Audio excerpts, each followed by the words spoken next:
Hawa vijana wajui watu wa Pemba wapoje. Tulia nitakuonyesha.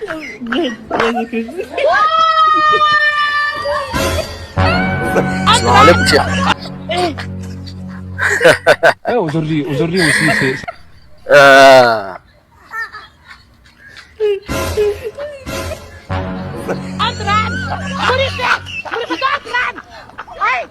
ndo safari yako ilipoishia?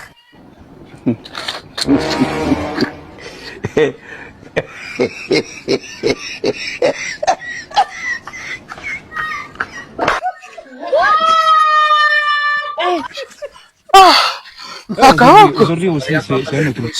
Ndo nilipoishia ustazi. Nimekoma kuaibia ustazi wako. Vitu vyako hivi. Nimekuadabisha siku ya pili.